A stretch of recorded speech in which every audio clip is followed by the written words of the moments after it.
En plus du Covid-19, on parle maintenant d'un nouveau virus particulièrement dangereux et contagieux. Mais c'est quoi la rhino? Son nom complet est la rhinopneumonie, qui peut être causée par deux différents virus, le herpesvirus équin 1 et le herpesvirus équin 4, HVE1 et HVE4. Ces virus fonctionnent de la même manière que nos boutons de fièvre et que la varicelle. Il existe trois formes différentes de rhinopneumonie équine.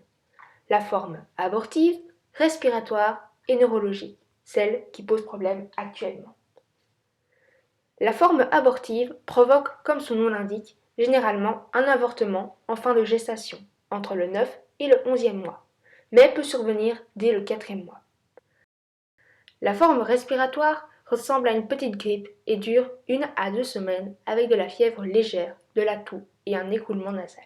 La forme neurologique est une forme rare dont les symptômes sont des troubles de locomotion, de la fièvre, une incontinence urinaire, un affaiblissement général, voire de la paralysie.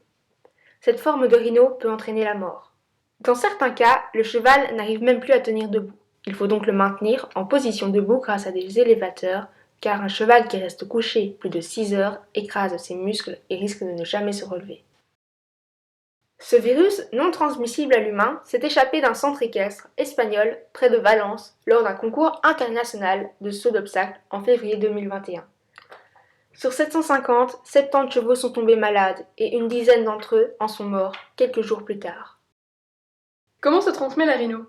Elle se transmet généralement par la toux et le jetage, la morve qui coule du nez des chevaux infectés, mais peut également se transmettre via des contacts humains et matériels. Le délai entre la contamination et l'apparition des premiers symptômes, autrement dit la durée d'incubation, oscille entre 1 et 10 jours. Mais attention, ce virus est un virus latent, ce qui signifie qu'il peut rester dans l'organisme des chevaux pendant longtemps sans que des symptômes soient visibles. Il peut alors se déclencher ou se redéclencher à cause d'un autre traitement en cas de stress ou lorsque le système immunitaire est immunodéprimé, autrement dit moins performant. Comment lutter contre la rhinopneumonie? Il n'y a pas de traitement guérissant, mais il existe des traitements pour atténuer les symptômes. Il existe également un vaccin qui est obligatoire pour les reproducteurs et certaines poulinières, mais ne protège pas à 100%. Par contre, il limite les risques car il y a moins de maladies et donc moins de transmission. Quelles sont les mesures d'hygiène à adopter? Au quotidien, isoler tout équidé suspect, désinfecter régulièrement les box et changer les litières souillées, séparer le matériel et le désinfecter, réduire les déplacements, avec un nouvel arrivant ou un cheval s'étant déplacé. L'isoler pendant 3 semaines avec prise de température quotidienne. Soigner et nourrir d'abord les chevaux de l'écurie, puis le nouvel arrivant. Se désinfecter les mains et les vêtements entre les chevaux. Avec un individu suspect ou malade. L'isoler jusqu'à la guérison, ce qui signifie une disparition totale des symptômes et mettre toute l'écurie en quarantaine. Soigner et nourrir d'abord les chevaux sains, puis les suspects et en dernier les malades. Utiliser des vêtements de protection, blouses, surbottes, gants, etc.